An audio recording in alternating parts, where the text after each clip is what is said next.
Mark సువార్త 8:22.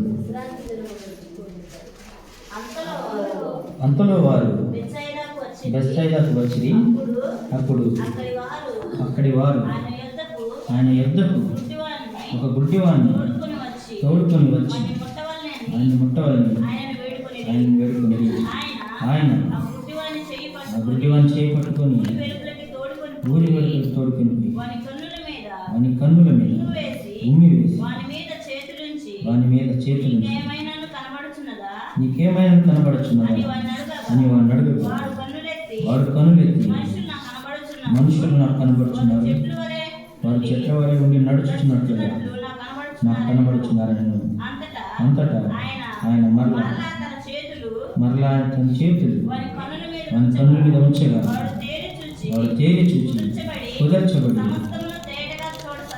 చాలండి సమస్తం తేటగా చూడసాగి. యేసు ప్రభు సువార్త చెప్తా బెత్సబా అనే ఈ గ్రామానికి వచ్చినప్పుడు యేసు ప్రభు స్వస్థపరుస్తాడని బాగు చేస్తాడని అనేక మంది జనం వింటూ ఉన్నారు. ఇంటూ ఒక గుడ్డివాడిని యేసు ప్రభు చెంతకు తీసుకొని వచ్చారు. ప్రభు వాడిని ముట్టితే ఆయన స్వస్థపరచబడతాడని. ప్రభు ఆ గుడ్డివాడిని చూసి తన హస్తాన్ని చాపి ఆయన ముట్టాడు. ముట్టి నీకేమైనా కనపడుతుందా అంటే చూశాడు. మనుషులు చెట్లలాగా కనపడుతున్నారంట. అంటే స్వరూపము కనుదృష్టి పూర్తిగా కనపడలేదు. ప్రభు మొదట తాకినప్పుడు ఆ వ్యక్తి ఆ చూపును పొందుకోలేకపోయాడు. ఇక్కడ ప్రభువు స్వస్థపరచడం ప్రభుకి చేతగా కాదు, కానీ లోబడే తత్వం ఆ వ్యక్తులు లేదని వాక్యం చెబుతా ఉంది. ఆ వ్యక్తిని ప్రభువు ముట్టినప్పుడు నాకు చూపు కనపడట్లేదు, మరలా చెట్లలాగే కనపడుతున్నారు మనుషులు అన్నప్పుడు ప్రభు అంటే మరలా రెండోసారి ముట్టాడు. మరలా ప్రభు ఒక వ్యక్తి మొదట లోబడినప్పుడు అంగీకారంగా దేవునికి లోబడి సరైన మార్గంలో నడవలేనప్పుడు ప్రభు అంతటితో వదిలిపెట్టకుండా మరొకసారి మరలా రెండోసారి ఆయన ముట్టి స్వస్థపరిచినప్పుడు సమస్తం కుదర్చబడంట తేటగా రెండోసారి చూడటం మొదలుపెట్టాడు. ప్రభు మన జీవితాల్లో కూడా మొదట మనకు ఎన్నో అవకాశాలు ఇస్తూ ఉన్నాడు. మనం అప్పుడు లోబడకపోయినా ప్రభు మనం చేయడోడు, కానీ మరలా అవకాశాలు ఇస్తూ ఉంటాడు. రెండోసారి మనల్ని దర్శిస్తూ ఉంటాడు. అప్పుడు మనం లోబడితే ఆశీర్వాదం ఉంది, మనం లోబడకపోతే చాలా నష్టపోతూ ఉంటాం. మనము ప్రభు మరొక అవకాశం ఇస్తున్నాడు కాబట్టి లోబడటానికి సంసిద్ధంగా ఉండాలా, లోబడి తేటగా మన హృదయమును మార్చుకోవాలి. మనం ఇందాక చదువుకున్న వాక్య భాగంలోకి వెళితే ప్రభు మాటకు లోబడిన వ్యక్తి ఉన్నాడు, ఆశీర్వదించబడ్డాడు. రెండోసారి త్రాగినప్పుడు మరలా లోబడిన వ్యక్తి మరొకతను ఉన్నాడు, అతను నష్టపోయాడు. 2వ రాజులు 5వ అధ్యాయము 1 నుండి వాక్యాన్ని చూసుకుందాం. సిరియా రాజు సైన్యాధిపతి అయిన నయమాన్ అనొక మనుషుడుండెను. అతని చేత యెహోవా సిరియా దేశమునకు జయము కలుగజేసెను. సిరియా రాజు ఆ దినాల్లో గొప్ప రాజ్యం అంట. అనేక దేశాల మీదకి వెళ్ళి ఆ దేశంలో దండిస్తే సిరియా రాజులు వస్తున్నారంటే మిగతా దేశాలను భయంతో వణిగిపోతూ ఉండేయంట. సిరియా రాజు మంచి పరాక్రమం కలిగిన వ్యక్తి. ఆయన ఏ రాజ్యానికి ఎదిరితే ఇంకా రాజు సమాధాన పడిపోయి ఆయన కాళ్ళ దగ్గర చేరిపోయాడు. అయ్యా మీతో మాకు యుద్ధం వద్దు, మేము మీకు బానిసలంగా మీతో మేము సంధి చేసుకుంటామని వీరి రాజ్యాన్ని అప్పగించేవారంట. దీని అంతటికి కారణం ఆ రాజు దగ్గర ఒక సైన్యాధిపతి, బలమైన జ్ఞానం కలిగిన శక్తి కలిగిన రోషం కలిగిన సైన్యాధిపతి. ఆయన పేరు నయమాన్ అంట. ఈ నయమానికి ఇంత బలాన్ని జ్ఞానాన్ని ఇచ్చింది యెహోవా అంట. ఈ యెహోవాయే సిరియా దేశానికి జయం కూడా కలుగు చేసే దేవుడు అంట. అయితే ఈయనకి ఇంత బలము జ్ఞానము దయ ఘనము అన్నీ పొందుకున్నప్పటికీ కింద చదువుకుంటుంటే అతడు కుష్టు రోగంట. ఎంత ఉన్నా ఇతను ఒక జబ్బు కలిగిన వ్యక్తి.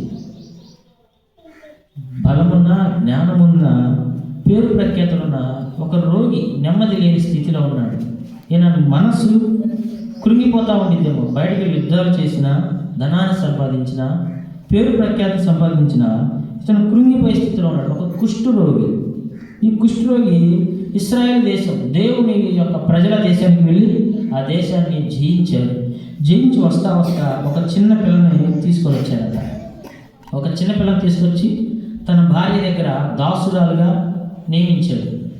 ఈ పాప ఒక నమ్మకస్తురాలు, దీనురాలు. ఆమెకి తల్లిదండ్రుల నుంచి ఆమెని ఎంతో బలవంతంగా తెచ్చారు. ఒక చిన్న పిల్లని తల్లిదండ్రులకు దూరం చేస్తే ఎంత బాధ ఉండిద్దండి, ఎంత కన్నీరు ఉండిద్ది. కానీ ఆమె యొక్క గుండె కోతనంతటిని వదిలి ప్రభు చెంత దేవుని బిడ్డగా ఇశ్రాయేలు దేశం నుంచి వచ్చిన దేవుని చిన్న పిల్ల తన యజమానురాల కంటే నమ్మకంగా పరిచయం చేస్తూ ఉంది. తన యజమానురాల గృహంలో సాక్షాత్కరంగా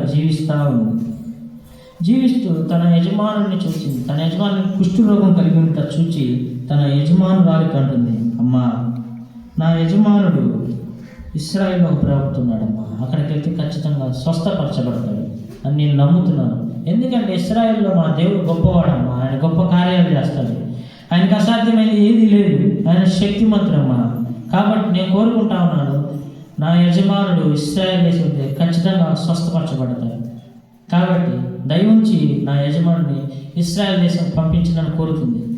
ఈమెని ఈ యజమానుడు తల్లిదండ్రుల నుంచి దూరపరిచి ఎంతో బాధకి, వేదనకి, గుండె కోతకి గురి చేసినప్పటికీ తన యొక్క యజమానునిపై ద్వేషం కానీ పగ్గాన్ని ఎక్కడ పెట్టుకోవాలి, తన వారందరూ బాగుండాలనే కోరుకునే మనసు ఏమిది.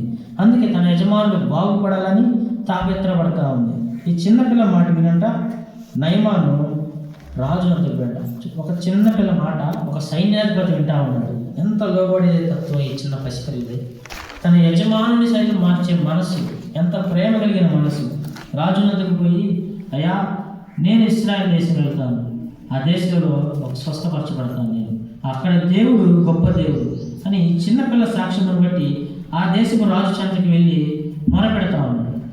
ఈ రాజు అన్నాడు, సరే నేను లేఖ రాసి పంపిస్తాను, నువ్వు వెళ్ళు, బయలుదేరి అక్కడ స్వస్థపరచినప్పుడు ఈ సిరియా దేశపు రాజు లేఖ రాసి ఇశ్రాయేలు దేశానికి పంపించాడు. నా యొక్క సైన్యాధిపతి వస్తున్నాడు, అతన్ని స్వస్థపరచండి. ఈ లేఖ ఇశ్రాయేలు దేశం రాజు చేరినప్పుడు నేను భయం పట్టుకుంది. ఒక మనిషిని నేను ఎలా స్వస్థపరచగలను, నా వల్ల అయిందా, యుద్ధానికి కదా మీరు ఇది చేస్తున్న పని, నా వల్ల స్వస్థపరచడం ఒకటి అవుతుందా అని భయపడతా ఉన్నాడు.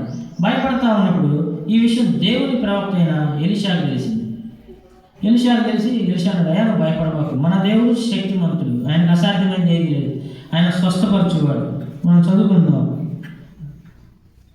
7వ వచనం. ఇశ్రాయేలు రాజు ఈ పత్రికను చదివి వస్త్రములు చింపుకొని, చంపుటకును బ్రతికించుటకు నేను దేవుడునా, ఒకనికి కలిగిన కుష్ఠరోగము మాన్పుమని నా ఎదుట పంపుట ఏమి, నాతో కలహములకు కారణము అతడు ఎట్లా వెతుకుచున్నాడు, మీరు ఆలోచించుడని అంటున్నాడు. ఇతను యుద్ధం కోసమే ఈ లేఖ రాశాడు. ఒక వ్యక్తి కలిగిన కుష్ఠరోగాన్ని నేను తగ్గించగలనా, అసలు నా వలన అయిద్దా అని అంటున్నప్పుడు ఎలీషా అంటున్నాడు 8వ వచనం. దైవజనుడైన ఎలీషా వినబడినప్పుడు అతడు, నీ వస్త్రములు ఎందుకు చింపుకుంటేవి, ఇశ్రాయేల్లో ప్రవక్త ఎక్కడున్నాడని అతనికి తెలియబడినట్లు అతను నా ఎదుకు రమ్మని రాజును వర్తమానం చేసింది. ఇశ్రాయేలు దేశంలో ఉన్న రాజుకి ఇశ్రాయేలు యొక్క దేవుడి గొప్పతనం తెలియట్లా, ఎక్కడున్న ప్రవక్త గొప్పతనం తెలియట్లా. సిరియా దేశం అంతా యెహోవా గురించి చెప్పుకుంటున్నా ఉన్నారు. ఇశ్రాయేల్లో దేవుడు గొప్పవాడు, ఆయన ప్రసిద్ధుడు, ఆయన ఉన్నవాడు, ఆయన స్వస్థపరిచే దేవుడు అని చెప్పుకుంటే ఇశ్రాయేల్లో ఉన్న రాజుకు తెలియని విషయం సిరియా దేశంలో తెలుస్తూ ఉంది. నిజంగా దేవుడు మన చెంత ఉన్నప్పుడు మనకి దేవుని విలువ తెలియదు. దేవుని కార్యాలు మనం ఎన్నో చూస్తున్నాం, మనకి తెలియదు. మనం లోబడని స్థితిలో ఉంటాం. అప్పుడు ప్రవక్త అయిన ఎలీషా రాజును ధైర్యపరుస్తూ ఉన్నాడు. అయితే మొత్తానికి నయమాను ఇశ్రాయేలు దేశం వచ్చాడు. నయమాను డబ్బు, బంగారం, వెండి, వస్త్రాలు, అనేక బహుమతులు తీసుకొని రాజు సన్నిధికి వచ్చాడు. వచ్చినప్పుడు ఎలీషా ఇంటి ముందుకు వెళ్ళాడు. వెళ్ళి నేను వచ్చాను, సిరియా దేశపు సైన్యాధిపతిని అని కబురు పంపించాడు. ఎలీషా బహుధీనుడంట, ప్రార్థన పరుడు, సర్వసాధారణమైన వ్యక్తి, ఆయన గొప్ప భూస్వామి. సమస్తాన్ని వదులుకొని ఏలియా వెళ్తూ నన్ను వెంబడించు ఆయన పరిచయం చేయనప్పుడు ఆ భూమి, పొలములు, ఎన్నో జతల ఎడ్లు, వ్యవసాయ పనిముట్లు సమస్తాన్ని విడిచిపెట్టి ఒంటరిగా పట్టు వస్త్రాలతో ఏలియాను వెంబడించిన వ్యక్తి ఎలీషా. గొప్ప ధనవంతుడంట ఎలీషా. అటువంటి వ్యక్తి ఏలియా దగ్గర పరిచయం చేస్తూ ఒక సాధారణమైన జీవితం గడుపుతూ ఒక సేవకునిగా ఏలియా చెంత దేవుని ఆత్మను రుణంతలుగా పొందుకున్న గొప్ప వ్యక్తిత్వం. ఇతను ప్రార్థన పరుడు, స్వస్థత వరమున్న వ్యక్తి ఎలీషా. అయితే వచ్చాడు నయమాను, రమ్మను, మీ యొక్క ప్రవక్తని ప్రార్థన చేయమను ఇక్కడ చెప్తా ఉంటాను. అప్పుడు ఎలీషా, నువ్వు యోర్దానుకు పోయి 7 మార్లు స్నానం చేయము, నీ ఒళ్ళు మరలా బాగా నువ్వు శుద్ధుడు అవ్వదు అని అతను చెప్పుటకు ఒక దూతను పంపింది. ఎలీషా తన దాసుని పంపి చెప్తా ఉన్నాడు, ఆ నయమాను వెళ్ళి యోర్దాను నదిలో 7 సార్లు మునగమని చెప్పు, ఆయన స్వస్థపరచబడతాడు అని. అప్పుడు నయమాను ఆ మాటని కోపడతాడు. నేను ఇంత గొప్ప సైన్యాధిపతిని, అనేక రాజ్యాలని దేశాలను జయించాను, మాకు మీ రాజు సైతమే భయపడతా వణుకుతా ఉన్నాడు. ఈయన ఒక ప్రవక్త, ఒక దేవుని సేవకుడు, ఈయనంతా నా చెంతకు రాలేదు, తన చెయ్యి నా తల మీద పెట్టి నాకు వ్యాధి ఉన్న చోట ఆయన చేయి పెట్టి ప్రార్థించలేదు. నేను ఎందుకు వచ్చింది, నాకు అవమానమే జరిగిందని కోపగించుకొని రోషంతో తిరిగి వెళ్ళిపోతా ఉన్నాడు. మొదటి స్థితిని కోల్పోతూ ఉన్నాడు. కోపగించుకొని రోషంతో తిరిగి వెళ్ళిపోతా ఉన్నప్పుడు మరలా దేవుడు దర్శిస్తున్నాడు రెండోసారి తన దాసుని ద్వారా, ఆ యొక్క రథము నడిపే వ్యక్తి ద్వారా. ఏమంటున్నాడు? 13వ వచనం, అయితే అతని దాసులలో ఒకడు వచ్చి, నాయనా, ఆ ప్రవక్త ఏదైనా ఒక గొప్ప కార్యం చేయమని నియమించినలా నీవు చేయకుందువా? అయితే స్నానము చేసి శుద్ధుడు కమ్మని మాట దానికంటే మేలు కదా అని చెప్పాడు. ఈ యొక్క రథాన్ని నడిపే వ్యక్తి నయమాను దాసుడు. రెండోసారి నయమాను దాసుని ద్వారా దేవుడు దర్శిస్తూ ఉన్నాడు. ఈయనకి కళ్ళు మూసుకుపోయింది, గర్వం అనే కళ్ళు, సత్యం తెలుసుకోవట్లా. దేవుడు గొప్పవాడని చిన్నపిల్ల మాటిని సిరియా దేశం నుండి ఇస్రాయేల్ దేశం ఎంతో ప్రయాణం చేసుకొని వచ్చాడు. ఇక్కడికి వచ్చి ఒక మాటకు లోపడకుండా తిరిగి వెళ్ళిపోతున్నప్పుడు మరలా దేవుడు రెండవ అవకాశాన్ని ఇచ్చి దర్శిస్తూ ఉన్నాడు తన దాసుల ద్వారా.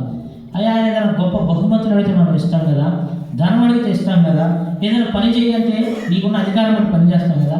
అనే అయ్యేం అడగలా, నిన్ను వెళ్ళి యోర్దాను మునిగి స్వస్థపరచమన్నాడు, నువ్వు స్వస్థపడమన్నాడు. కాబట్టి ఆ మాట మనం వినలేమన్నప్పుడు ఈయనకు రెండోసారి ఆయనకి హృదయం జ్ఞానోదయం అయ్యి, సరే దాసుని మాటకి వినే స్వభావం ఈ యొక్క నయమాన్ని వెళ్ళాడు. యోర్దానులో 7 సార్లు మునిగాడంట. 7 సార్లు మునిగినప్పుడు అతని దేహము పసిపిల్ల దేహం వలె ఉన్నది. ఆయన దేహం పసిపిల్ల దేహం వలె మారిపోయింది. ఇంకా గొప్ప సంతోషంతో తిరిగి వస్తా ఉన్నాడు. ఎందుకు? ఈ తెచ్చిన బహుమతులన్నీ ఎలీషాకి ఇచ్చి ఆనందంగా పాలుపోగొట్టుతాయి వెళ్ళాలని వస్తా ఉన్నప్పుడు 16వ వచనం చదువుతున్నాం. ఎలీషా ఎవరి సన్నిధి నేను నిలబడినాను, ఇశ్రాయేలు దేవుడని యెహోవా జీవముతో నేనేమీ తీసుకునని చెప్పింది. నయమాను అతన్ని ఎంతో బతిమాలను, అతడు ఒప్పకపోయింది. ఎలీషా దగ్గరకు నయమాను వచ్చి, అయ్యా, ఈ వస్త్రాలు తీసుకో, ఈ డబ్బు తీసుకో, ఈ వెండి తీసుకో, ఈ బంగారం తీసుకో, నేనంతో స్వస్థపరచబడ్డాను, నేనంతో సంతోషంగా నీకు ఇస్తా ఉన్నాను అన్నప్పుడు ఈ ఎలీషా అంటాడు, ఇశ్రాయేలు యెహోవా జీవంతో నేను ఏమీ ముట్టుకోను, నాకేమీ అనవసరమయ్యా. ఒక దేవుని సేవకుడిన నమ్మకస్తుడు ఇతని డబ్బుతో బహుమతులతో ఎవరు కొనలేదు. ఎందుకంటే గొప్ప భూస్వామి, ధనవంతుడు, ఈయన సమస్తాన్ని చూచిన వ్యక్తి. ఆయన ముందు డబ్బు బంగారం ఎందుకు రాలా? ఈయనకి ప్రప్రథమ స్థానము దేవుడు, ప్రార్థన, ఎంతో గొప్ప ఉన్నతమైన స్థితిలో ఉన్నాడు. ఈయన దేవుని వెంబడించే వ్యక్తిగా ఎలీషా ఉన్నాడు. సాధారణమైన జీవితం, ఆయన డబ్బు అవసరంగా, ధనం అవసరంగా, నమ్మకస్తుడిగా కొనసాగుతూ ఉన్నాడు. అయితే బతిమలాడాడంట నయమాను, అయ్యా తీసుకో, నేను స్వస్థపరచబడ్డాను, శుద్ధున్నయ్యాను అని ఆయన హృదయపూర్వకంగా బ్రతిమాలినప్పటికీ నేను తీసుకొని ఒప్పుకోలేదంట ఎలీషా. సరేనయ్యా అని నమస్కరించి కృతజ్ఞుడై తిరిగి వెళ్ళిపోతా ఉన్నాడు. ఎలీషా అని ఇంకా ప్రార్థించి వెళ్ళిపోయా, నెమ్మదికి వెళ్ళిపోయిన ఎలీషా నయమాను సెలవిచ్చాడు. నయమాను వెళ్ళిపోతా ఉన్నాడు. నయమాను వెళ్ళిపోతా ఉన్నప్పుడు ఒక వ్యక్తి పరిగెడుతూ ఉన్నాడు. ఒక వ్యక్తి పరిగెడుతూ ఉన్నాడు. ఈ లోకంలో నేను అనేక పరుగులు ఉన్నాయి, అనేకమైన వాటి కోసం మనుషులు పరిగెడుతూ ఉన్నారు. ఆ పరుగు ఆశీర్వాదకరమైన పరుగా, నష్టాన్ని తెచ్చే పరుగా, శాపాన్ని తెచ్చే పరుగా మనం ఎటు నడుస్తున్నాం? మనం సత్యం తెలుసుకోవాలి. మన నడక ఎటు, మనం ఎటు పరిగెడుతూ ఉన్నాం? సహవాసంలో చాలా మనం భక్తి నేర్చుకునే విషయాల్లో చాలా లోబడి దీనులుగా ఉండాలని నిలువుగా చెప్తా ఉన్నారు. మనం ఎప్పుడు లోకం వైపు, ధనం వైపు, డబ్బు వైపు ఎన్నడూ పరిగెట్టలేదు. సహవాసంలో డబ్బు విషయం ఎన్నడూ చెప్పలేని మనం వింటా ఉన్నాం.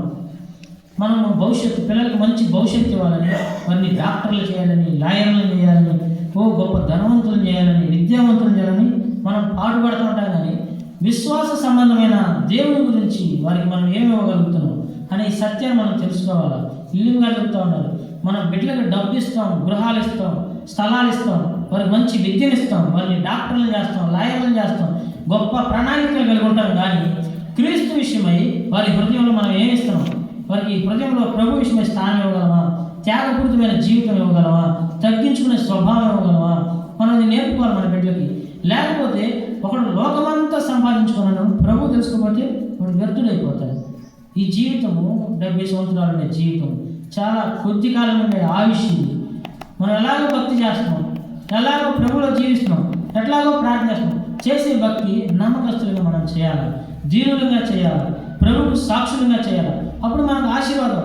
ఎలాగో ప్రార్థనకు వస్తున్నాం, ఎలాగో ప్రార్థన చేస్తూనే ఉన్నాం. ఇదే భక్తి నమ్మకంగా చేస్తే మనకు ఆశీర్వాదం, అపనమ్మకంగా చేస్తే చాలా నష్టపోతాం. కాబట్టి మనం మన పరుగులు ఎట్లున్నాయి, లోకం వైపు ఉన్నదా, ధనం వైపు ఉన్నదా మనం చూసుకోవాలి. ఇక్కడ నయమాను వెళ్తూ ఉంటే నయమాను ఒక వ్యక్తి పరిగెడతా ఉన్నాడు. అతనే ఎలీషా దగ్గర ఉన్న గెహజీ. ఏలియా దగ్గర పరిచయం చేసిన ఎలీషా ఒక నమ్మకస్తుడై ఉన్నాడు. ఒక 2 అంతల ఆత్మను పొందుకున్నాడు పరిచయం చేసి. కానీ గెహజీ లోకం వైపు పరిగెత్తుతున్నాడు. అనుకుంటున్నాడు, అయ్యో ఇంత డబ్బు, ఇంత బంగారము, ఇవన్నీ నా యజమానుని తీసుకోవడానికి మనసు రాలేదే. ఈయనకు మనసులో కీడు తలంపు, పాపపు తలంపు వచ్చింది.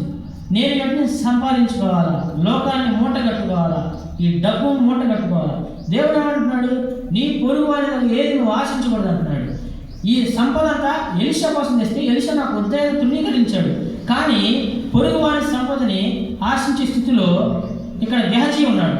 పరిగెడతా ఉన్నాడు, రథం వెంట పరిగెడుతున్నాడు. శాపాన్ని కొని తెచ్చుకోవడానికి పరిగెడతా ఉన్నాడు.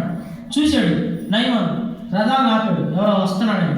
వెళ్ళి గెహజీ అంటున్నాడు, అయ్యా నేను ప్రవక్త ఎలీషా దగ్గర నుంచి వచ్చా. అబద్ధపు మాటలు మాట్లాడుతూ ఉన్నాడు. నేను ప్రవక్త ఎలీషా దగ్గర నుంచి వచ్చానయ్యా. ఇప్పుడే మిద్యాను నుంచి 2 వచ్చారు, దేవుడి దాసులు. వారికి బహుమతులు ఇవ్వడానికి నా ప్రవక్త నన్ను పంపించాడు. ఈయన దేవుని కూడా ఆడుకుంటున్నాడు. ఆయన పాపం కొరకు దేవుని సేవకులు ఆడుకుంటున్నాడు. ఎంత బుద్ధిహీనత అండి మనం ఆలోచిస్తే. ఆయన డబ్బు సంపాదించుకోవడానికి, ధనం సంపాదించుకోవడానికి దేవుని సేవకులను అడ్డం పెట్టుకుంటా ఉన్నాడు. ఏమంటున్నాడు, దేవుని సేవకులు వచ్చారు, వారికి బహుమతులు ఇవ్వడానికి మా యజమాని దగ్గర ఏమి లేవు. ఎంత గొప్ప అబద్ధం అండి ఇది. యజమానుడు గొప్ప ప్రార్థనాపరుడు, యజమాని దగ్గర ఏమి లేవు కాబట్టి నన్ను మరలా పంపాడు. ఎంత దేవుని సేవకులకు కూడా అవమానం కలిగించే మాటలు అన్నాడు. అయ్యా సరే, నేను ఇవ్వడానికి తెచ్చాను, తీసుకొని ఎంత కావాలంటే అంత తీసుకొని వెళ్ళు అన్నాడు. చూడండి, నేను ఉద్రేకంతో భక్తి మన సహవాసంలో ఎన్నడూ ఉద్రేకంతో భక్తి లేదు. ఉద్రేక సంబంధమైన భక్తి మన సహవాసం ఎన్నడూ ప్రోత్సహించడం, ఆవేశంగా భక్తి చేయడం. ఒక బంతిని ఎంత వేగంగా మనం గాల్లోకి చేస్తే అంతే వేగంగా కింద పడిపోతాడు. ఉద్రేకంతో భక్తి ఎన్నడూ చేయమని మన సహవాసంలో కోరలేదు. ఒక వ్యక్తి వేరే చోట రక్షించబడిన వ్యక్తి లోతుగా దేవుడు తెలుసుకున్నాడు. ఉద్రేకంగా దేవుడి కొరకు నిలబడ్డాడు. ఉద్రేకము, విశ్వాసం అన్ని కలిపి నేర్చుకుంటా ఉన్నాడు. ఉద్రేకంతో కొనసాగుతూ ఉన్నాడు. ఆయన భక్తిలో ఒకరోజు ఆలోచన వచ్చిందంట, నేను చాలా భక్తిపరుడిని, చాలా నేను మంచిగా నమ్మకం ఉండగలను, కాబట్టి నేను లోక సంబంధమైన ఎటువంటి విషయాలు నేను జయించగలని ఉద్రేకంతో తను ఆలోచించుకున్నాడంట. ఒక పాపాన్ని నేను అసహించుకోవాలన్నా నాకు చేతవునని లేచి ఉదయాన్నే సైకిల్ వేసుకొని బయలుదేరి సారాయి కొట్టి దగ్గరికి వెళ్ళాడంట. నేను రక్షించబడ్డ వ్యక్తిని, నేను ఆ మందుని, ఆ సారాయి చూసినా నాలో ఎటువంటి ఆశలు రావు అని ఉద్రేకంగా వెళ్ళాడంట. ఉద్రేకంగా వెళ్ళినప్పుడు అక్కడ తన పాత స్నేహితులు కూర్చొని ఆ సారాయి తాగుతూ ఉన్నారంట. సారాయి తాగుతూ ఉన్నప్పుడు చూసి రారా బాబు అని పిలిచారంట. అయ్యా నేను రాను, నేను రక్షించబడ్డాను అని అనుకుంటున్న లోపల మనసు ఉద్రేకంతో భక్తి కదా, లోపల మనసు లాగుతూ ఉందట. ఆ పాప వైపు వెళ్ళాలి, అది ఎలా ఉందో చూడాలి, వాళ్ళని మత్తులో తలతూగుతూ ఉన్నారని ఆశపడతా ఉన్నాడంట. అన్న మళ్ళీ ఉద్రేకంతో మళ్ళీ హృదయం అనుకుంటాడంట. హృదయం మళ్ళీ ఆలోచన, నేను మారు మనసుకున్నాను, నేను రక్షించబడ్డాను అని. ఇదంతా సాతాను ఆలోచన. సాతాన నా వెనుకకు పొమ్మంటున్నాడంట. సాతాన అంటే వెనక్కి వెళ్ళి ముందుకు వేసాడంట. సారేసి ఉద్రేకంతో మనం భక్తి కొనసాగించలేమండి, నష్టపోతాం. కాబట్టి సహనంతో సహవాసం మనం నేర్పింది. ఉద్రేకంగా ఏమైనా భక్తి చేయకూడదు, సహనము నేర్చుకోవాలా. సమాధానకరంగా నెమ్మదిగా మన భక్తి జీవితంలో కొనసాగుతూ ప్రతిదినం మన హృదయాన్ని కడుక్కొని సాధారణమైన జీవితం ఎలీషా వలె చేస్తూ ప్రార్థనాపూర్వకంగా మనం ముందుకు కొనసాగుతూ ఉండాలి. అప్పుడు మనం ఉద్రేకాలు తొలగిపోయి ఇంకా నువ్వు ఓర్చుకుంటూ ఉంటావు, కన్నీటితో ప్రభు పాదాలు తగ్గుతూ ఉంటావు. మనం ప్రతిదినం నేర్చుకోవాల్సింది. మనలోకి లోకం వస్తూనే ఉంటుంది. మన లోకంలో ఉన్న అనేక మాటలు, అనేక క్రియల ద్వారా మనం అటు ఇటు కొట్టుమిట్లాడుతూ ఉంటాం. అటువంటి పరిస్థితుల్లో మనం ప్రతిదినం ప్రభు పాదాలకు వెళ్ళి సరి చేసుకుంటూ నమ్మకమైన భక్తి చేయాలి. ఇక్కడ గెహజీ వెళ్ళి ఆ ధనమునంతా సమకూర్చుకున్నాడు. ఈయన ఒక అంత అడిగితే 2 అంతలు ఇచ్చి పంపాడు. ఇచ్చి మళ్ళా దాసుని ఇచ్చి పంపాడు. గెహజీ ఈ వస్త్రాలు, ఈ ధనము ఇవన్నీ తెచ్చుకొని తన గృహంలో మూట కట్టుకొని పెట్టుకున్నాడు. అదంత శాపాన్ని, ఆయన డబ్బుని, ధనాన్ని ఇవేమి కాదు కానీ శాపాన్ని మూట కట్టుకొని దాచుకున్నాడు. మనం ఎక్కడ దేవుని సేవ విషయంలో కానీ, దేవుని సొమ్మును చెల్లించే విషయంలో కానీ అపనమ్మకస్తంగా ఉండకూడదు. అది చాలా నష్టపోతాం. నిజంగా దేవుడికి ఇచ్చే పనిది మనం ఆశీర్వదించబడతాం. అది నేను మా జీవితాల్లో నేను చూశాను. దేవుడికి మనం ఇస్తూ ఉంటే అది ఎంతో ఆశీర్వాదకరంగా మనకు మారుతూ ఉంటుంది. దేవుడి సొమ్ము విషయంలో మనం చాలా జాగ్రత్తగా ఉండాలి. ఇక్కడ గెహజీ ఆ సొమ్ము అంతా తెచ్చుకొని సేవకునికి ఇవ్వాల్సిన సొమ్ము సేవకుడు వద్దన్నప్పుడు ఆయన తిన్నది లేదు, అనుభవించింది లేదు. ఆశ, దురాశ, ఎందుకు దురాశ పాపము ధరించి పరిపక్వ మరణాన్ని అన్నది. ఈ దురాశ ఆయనలో పుట్టి ఆ మనసు చీదరించుకోలేకపోయాడు, అసహించుకోలేకపోయాడు. ప్రవక్త దగ్గర నుండి కూడా సత్యాన్ని తెలుసుకోలేకపోయాడు. దురాశ మనసు ఆ డబ్బుని తిన్నదా, అనుభవించాడా, తెచ్చుకొని గృహంలో దాచుకున్నాడంట. పాపాన్ని దాచుకున్నాడు, శాపాన్ని దాచుకున్నాడు. దాచుకొని ఏమి తెలియదు. మొదట దేవుడు దర్శిస్తా ఉన్నాడు. పరిగెత్తుతున్నప్పుడు మళ్ళీ ఏమి ఎరగని వ్యక్తిగా ఎలీషా చెంత వచ్చి నిలబడ్డాడు. 24 వచ్చింది. 24 మెట్ట దగ్గరకు వారు రాగానే వారి యొద్ద నుండి గెహజీ వాటిని తీసుకొని ఇంటిలో దాచి వారికి సెలవేగా వారు వెళ్ళిపోయి, అతడు లోపలికి పోయి తన యజమానిని ముందర నిలువగా ఎలీషా వారిని చూసి, గెహజీ నువ్వు ఎచ్చటి నుండి వచ్చి అని అడిగినందుకు వాడు, నీ దాసుడై నేను ఎచ్చటికి పోలేదనేను. ఇక్కడ చదువు. ఆ యొక్క బంగారం, వెండి, ఆ సంపదని దాచుకొని వచ్చాడు. దేవుడు అప్పటికే దర్శిస్తూ ఉన్నాడు. మరలా రెండోసారి ఇక్కడ దేవుడు తన దాసుని ద్వారా, సేవకుని ద్వారా గెహజీని దర్శిస్తూ ఉన్నాడు. గెహజీ నువ్వు ఎక్కడికి వెళ్ళావయ్యా ఇప్పుడు దాకా అడుగుతున్నప్పుడు ఇతను లోపల రెండోసారి ప్రభు దర్శిస్తున్నాడు. ఆ వ్యక్తి రెండోసారి ప్రభు దర్శించినప్పుడు చూపు పొందాడు. ఇక్కడ నయమాను దాసుని ద్వారా రెండోసారి దర్శించినప్పుడు స్వస్థత పొందాడు. ఇక్కడ గెహజీని ప్రభు రథ వెంట పరిగెత్తినప్పుడు దర్శించాడు, వినలా. మరలా రెండోసారి తన దాసుడైన ఎలీషా ద్వారా అడుగుతున్నాడు, గెహజీ నువ్వు ఎక్కడికి వెళ్ళావు ఇప్పుడు వరకు అంటే ఒప్పుకోట్లా. అయ్యా నేను బుద్ధి తక్కువ వెళ్ళి సంపాదించుకున్నా, వస్తువు తెచ్చుకున్నాను చెప్పట్లా. రెండోసారి దర్శించినప్పుడు ప్రభు మనం లోబడకపోతే చాలా నష్టపోతాం. ప్రభు దర్శిస్తూ ఉన్నాడులే, అవకాశాలు ఇస్తూ ఉన్నాడులే, కానీ మనం అంతే వేసారిపోయి వెనకబడిపోతే అది మనకు చాలా నష్టం. ఇక్కడ గెహజీ దేవుని ప్రవక్త, దేవుని ఆత్మను చూసాడు. ఎన్నో కార్యాలు గెహజీ గురించి మనం చదువుతూ ఉంటే ఎలీషా చేసిన అద్భుత కార్యాలన్నీ కళ్ళకి ముందు చూసిన వ్యక్తి. ఇటువంటి గొప్ప వ్యక్తి దురాశ మనిషిని ఏ విధంగా పాడు చేసిందంటే ఈయనతో పాటు కుటుంబాన్ని అంతటిని పాడు చేసింది. అడుగుతున్నాడు ఎలీషా, ఎక్కడికి వెళ్ళావా గెహజీ అంటే, నీ దాసుడు ఉన్నాయా? ఆయన కూడా కలుపుకుంటున్నాడు. మళ్ళా నీ దగ్గర నేను భక్తి నేర్చుకునే వ్యక్తిని, అసలు నీ దాసుడు నేను ఎక్కడికి పోవాలన్నా ఒకటే మాట. అప్పుడు రోషం కలిగిన వ్యక్తి ఏలియా జరిగేది జరగబోయేదని ముందే చెప్పిన వ్యక్తి ఏలియా. ఆ ఏలియా దగ్గర పరిచయం చేసి ఏలియాలో ఉన్న ఆత్మ రుణం అధికంగా పొందుకున్నాడు ఎలీషా. అటువంటి గొప్ప ఆయన ముందు అబద్ధం ఆడుతున్నాడు. అప్పుడు అన్నాడు, చదువుకున్నాక 26వ వచనం, అంతటా ఎలీషా వారితో, ఆ మనుషుడు తన రథము దిగి నిన్ను ఎదుర్కొని తిరిగి వచ్చినప్పుడు నా మనసు కూడా నీతో రాలేదా? నీ దాసుడని చదివిస్తున్నావు కదా గెహజీ, నువ్వు ఆ రథం వెంట పరిగెత్తుతున్నప్పుడు ఆ రథము దిగి అతను వచ్చి నీకు ఆ కానుకలు ఇస్తున్నప్పుడు నా మనసు నీతో రాలేదా? నేను చేసిన కార్యాలు నీకు గుర్తు రాలేదా? మన గొప్ప దేవుడు ఎంత శక్తివంతుడు, నీకు గుర్తు రాలేదా ఓ గెహజీ అని గర్తిస్తున్నాడు. ఇక లేదు, కోల్పోయాడు, విశ్వాసాన్ని కోల్పోయాడు, ధనం ముందు, ఆ యొక్క బహుమానాల ముందు, శ్రేష్టమైన దేవుని పనిని కోల్పోయాడు. దేవుడు ఎలీషా తర్వాత గెహజీ ఎంత శక్తివంతమైన ప్రాప్తి మారి ఉండేవాడేమో.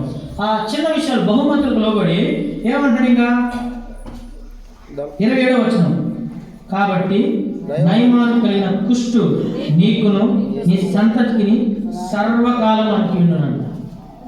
బిడ్డలకి ఆశీర్వాదాన్ని ఇవ్వాల ఈ తండ్రి, వారికి మంచి ఉన్నతమైన కోరికలు, ఆ యొక్క విద్యలు అందించడానికి తండ్రి తాను చేసిన తప్పును బట్టి రెండోసారి కూడా ప్రభు గర్తిస్తూ ఉన్నాడు. అయ్యా ఇప్పుడైనా మారు, ఇక్కడ అయ్యా నేను తప్పు చేశాను, నా కుటుంబం అవసరం ఉంది, అక్కడుండి ఆ యొక్క బంగారాన్ని, ఆ వస్త్రాలను నేను తెచ్చుకున్నాను అని లోపడి ఉంటే దైవజనుడు గర్దించి ప్రార్థించి సరిచేసేవాడేమో. బొంగుతున్నాడు, అబద్ధం ఆడుతున్నాడు. అయ్యా నీ దాసున్నాయా, నేను అడగబోతాను నీకు తెలియకుండా నేను పని చేస్తాను. పాపంలో ఆయన కూడా కలుగుతున్నాడు. రోషం కలిగిన వ్యక్తి ఎలీషా, మామూలు రోషం కలిగిన వ్యక్తి కాదని ఎలీషా. కొడితే దుప్పటి సముద్రంలో చీలిపోయింది నది. అటువంటి బలమైన వ్యక్తి ఆయన ముందు అబద్ధం ఆడుతూ ఉన్నాడు. నీ దాసున్నాయా జాగ్రత్త, మనం అబద్ధం ఆడకూడదు అని సహవాసులు ఎప్పుడు చెప్తా ఉంటాం. చాలా మన నోటి మాటలు చాలా మితముగా విస్తారమైన మాటలు ఏదో తెలియకుండా దోషం వస్తానే ఉంటుంది. నిజంగా నేనైనా మనమైనా తగ్గించుకొని మౌనంగా ఎక్కువ ఉంటానికి ప్రార్థించడానికి అవకాశం తీసుకోవాలి. ఈ నయమాన్ చేసిన చిన్న తప్పిదం కుటుంబం మొత్తానికి శాపం ఇచ్చింది. బిడ్డలో కుష్టి వ్యాధిగ్రస్తులైపోయారు. ఆశీర్వాదం లేదు.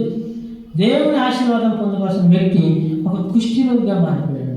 అందుకే దేవుని ఆజ్ఞ నువ్వు నీ పొరుగు అనేది ఏది ఆశించకూడదు. ఎందుకంటే అది శాపం. ఆజ్ఞలో మనం లోబడి ఉండాలి. మనం ఇతరులు ఆశించే స్థితిలో మనం ఉండకూడదు. దేవుడు మనం దర్శిస్తున్నప్పుడు మనం మొదటి అవకాశాన్ని కోల్పోయాము. రెండో అవకాశాలను మనం సరి చేసుకొని సిద్ధపడగలిగి మనం జీవించాలి. మన బిడ్డలకి, మన కుటుంబాలకి పుణ్యం ఎదిగిన పసిపిల్లలు, భార్య నయమాన్ చేసిన తప్పిదం మొత్తం వ్యాధిగ్రస్తులు అయిపోయాయి. కుష్ఠ రోగం తరతరాలకి సంతానం మొత్తానికి శాపం తెచ్చుకున్నాడు. తెలియకుండా చిన్న తనది కానీ దాన్ని ఆశించిన రీతిలో మన ప్రజలను సరి చేసుకోవాలి. లోక సంబంధమైన విషయాలు మనం ఎక్కడ ప్రాకులాడకూడదు. ప్రభువా నన్ను క్షమించు, నేను ప్రార్థించుకుంటూ ఉంటాను. లోక సంబంధంగా ఎక్కడ మనసు బాగోదు. ఎందుకంటే లోకంలో తిరుగుతూ ఉంటాం, అనేక చూస్తూ ఉంటాం. వాటి వైపు మనం ఆకర్షించబడకపోతే జీవించే కొద్ది కావాలి. ఎంతకాలం బ్రతుకుతామండి? ఈ లోకం మనకి శాశ్వతం కాదు. ఎంత సంపాదించుకున్నా, నేను మొన్న ఒక మాట విన్నాను, బ్రతికిన నాలు శాంతి లేదంట, పోయేటప్పుడు ఏమీ రాదంట. ఆ మాట ఆలోచిస్తుంటే ఎంత ఆశ్చర్యంగా అనిపించింది. బ్రతికినంత శాంతి లేదు, సంపాదిస్తూ ఉంటాం, టెన్షన్, పిల్లలు, భవిష్యత్తు, ధనము, బలము, పొలాలు, స్థలాలు, పనులు, శాంతి లేదు. కానీ పోయేనాడు ఏదీ రాదంట. చాలా మనం జాగ్రత్తగా ఉండాలి. శాంతి ఏది? ప్రభు పాదాలు పట్టుకొని మన హృదయం సరి చేసుకుని ప్రభు మనం దర్శిస్తున్నప్పుడు ఆయన మాటకి లోబడదు. ప్రభు ఈ వాక్యం దీవించిన కనుక నన్ను క్షమించండి, మీదట పాటించడానికి తగిన వాడిని కాను.